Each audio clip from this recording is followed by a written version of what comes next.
መቼ ነው ግንኙነታችንን ይፋ የምናደርገው? ከቤተሰቦቼ ጋር ላስተዋውቅሽ እፈልጋለሁ።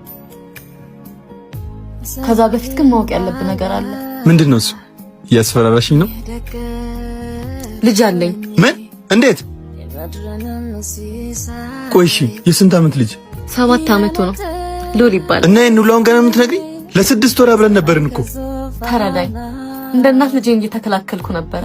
ያወቅኩትን ወንድ ሁሉ ወስጄ አላስተዋውቀው እና ደብቀሽ ልቀጥል ነበር ማለት ነው? ዛሬ ባላውቅ? አይ እሱን ለማስተዋወቅ የምትበቃ አይነት ሰው መሆኑን ማረጋገጥ ስለነበረብኝ ነው። እሺ በቃ ላገኘው እፈልጋለሁ። ላንቺ ያለኝ ስሜት የእውነት ነው። የእውነት?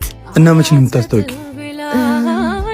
ግን ደግሞ ሌላ አንድ ማወቅ ያለብህ ነገር አለ። ደግሞ ምንድነው እሱ? የልጅ አባት ወንድም ነው። ምን? ኮሌጅ እያለን ፍቅረኛዬ ነበር። እንዳረገዝኩለት እንኳን ሳያውቅ ተለያየን። ከዛ ደግሞ በድንገት አንተን ድግስ ላይ አወቅኩ።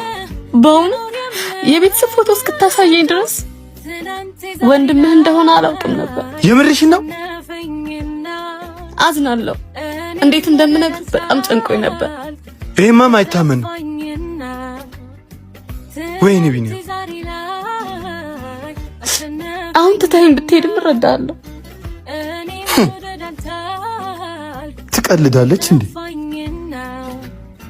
አንተን እዚህ በመሃል ቤት እኔም ሳላገኝ መድኃኒት የኔም ሳትሆን ወይ